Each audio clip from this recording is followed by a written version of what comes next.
संसार में शायद ही कोई मनुष्य ऐसा हो जिसने जीवन में कभी प्रेम न किया हो। प्रेम वो तूफान है जो समंदर के सैलाब, ज्वालामुखी के लावे और बुखार की तरह आता है। जब आता है तो आता ही है, उसके प्रवाह, उसके बल के आगे हर कोई नतमस्तक है। जब उम्र आती है, जब हार्मोन्स शरीर में उबाले मारना शुरू करते हैं, तो कोई न कोई तो ऐसा होता है जिसकी मोहब्बत में दिल गिरफ्तार हो जाता है। क्योंकि प्यार करते तो सब हैं, लेकिन सचमुच में प्यार करना और निभाना हर किसी को नहीं आता। प्यार में न्योछावर हो जाना, मिट जाना, नमक की डली की तरह प्रेम में घुल जाना, एकाकार हो जाना हर किसी को नहीं आता। शशि कपूर को आता था। दुनिया की अनगिनत प्रेम कहानियों में से ये एक कहानी ऐसी है जिसकी स्मृति भर से आपका सिर आदर से झुकता है और दुख से कातर हो उठता है। सीनियर एडिटर या कहें मशहूर पत्रकार मनीषा पांडे ने शशि कपूर के बारे में बहुत खूब लिखा है। वो लिखती हैं, शशि कपूर की जिंदगी को मोटे तौर पर 2 हिस्सों में बांटा जा सकता है, जेनिफर के साथ और जेनिफर के बाद। जेनिफर के बाद शशि कपूर वो शशि कपूर नहीं रह गए थे जो वो जेनिफर के साथ थे। मानो उनकी देह और आत्मा का एक हिस्सा हमेशा के लिए उनसे जुदा हो गया था और वो फिर कभी संपूर्ण ही नहीं हो पाए। जेनिफर की मृत्यु साल 1984 में हुई थी। उनके जाने के बाद शशि कपूर 33 साल जिंदा रहे, लेकिन उस तरह से नहीं जैसे वो साल 1984 के पहले थे। वो पूरी जिंदगी जेनिफर को खोने के दुख से, उस अभाव से उबर ही नहीं पाए। वो दोबारा कभी वो नहीं हो पाए जो वो पहले हुआ करते थे। असीम छाबड़ा ने शशि कपूर की जीवनी Shashi Kapoor the house holder the star में सिमी ग्रेवाल के हवाले से लिखा है, जेनिफर ने शशि को जीत लिया था। शशि ने उनके सामने पूरी तरह आत्मसमर्पण कर दिया। शशि के व्यक्तित्व का एक बड़ा हिस्सा जेनिफर में समा गया। वो उसमें ही पूरी तरह से विलीन हो गए। जेनिफर के चले जाने के बाद शशि ने अपने उस खोए हुए हिस्से को पाने के लिए बहुत संघर्ष किया, लेकिन दोबारा वो उसे कभी नहीं पा सके। उनके व्यक्तित्व का वो विशाल हिस्सा जहां अब तक जेनिफर छाई हुई थी, वो हिस्सा अब खाली हो गया था। मैं एक बार उनसे लंदन में स्माइल मर्चेंट के साथ डिनर पर मिली और देखा कि वो लड़खड़ा रहे थे। वो खुद में नहीं थे। शशि कपूर खुद से दूर हो चुके थे, वो दूरी जो कभी भरी नहीं जा सकी। YouTube पर मौजूद शशि कपूर के सारे इंटरव्यूज आप देख लीजिए, साल 1984 से पहले के और साल 1984 के बाद के। ऐसा लगता है मानो 2 अलग इंसानों को देख रहे हों।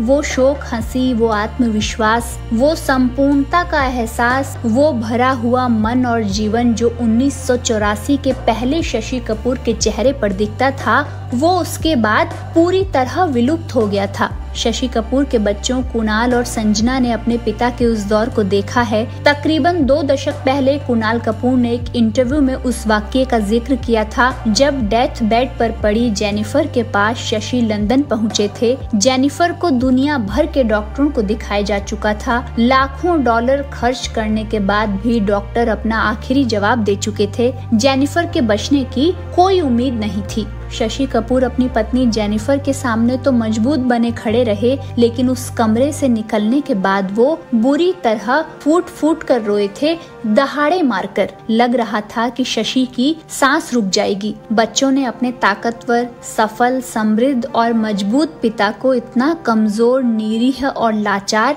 पहले कभी नहीं देखा था। कुणाल उस समय 25 साल के थे और उनकी छोटी बहन संजना सिर्फ 17 साल की। हिंदी सिनेमा का अपने दौर का सबसे रोमांटिक हीरो, जिसके गालों के डिंपल और कमनीय मुस्कुराहट पर लड़कियां जान छिड़कती थी, वो अपनी जिंदगी से बेजार हो रहा था। जेनिफर की मृत्यु के बाद बहुत सारे लेखकों, पत्रकारों और संपादकों ने शशि कपूर की प्रेम कहानी जानने की कोशिश की। उस कहानी को किताब में दर्ज करने, लिखने की कोशिश की, लेकिन शशि ने इस बारे में कभी बात नहीं की।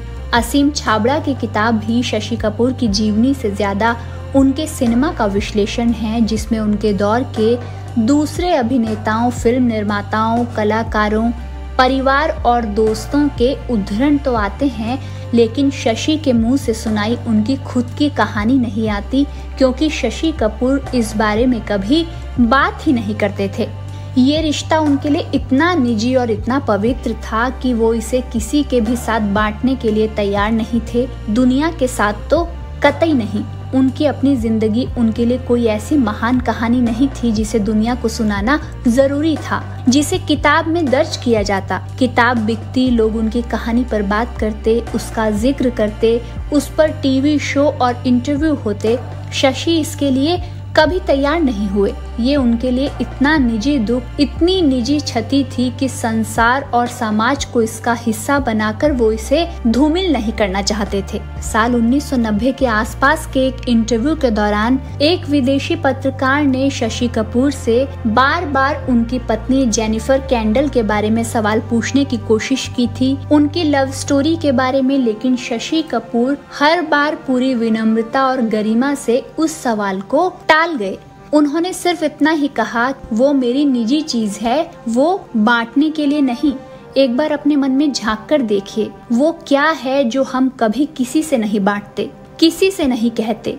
वो सबसे गहरा दुख, सबसे गहरी चोट, सबसे निजी पीड़ा। 19 साल का एक नौजवान लड़का एक थिएटर शो के दौरान 24 साल की लड़की से मिलता है। ये सचमुच पहली ही नजर का प्यार था। शशि कपूर अभी भी बेमकसद, आवारा, अपनी मंजिल की तलाश में भटक रहे थे। 27 फरवरी 1934 को लंदन में जन्मी जेनिफर कैंडल तब तक ब्रिटिश थिएटर की मशहूर और स्थापित अदाकारा बन चुकी थी। जेनिफर एक बड़ा नाम था और शशि अब भी गुमनाम थे।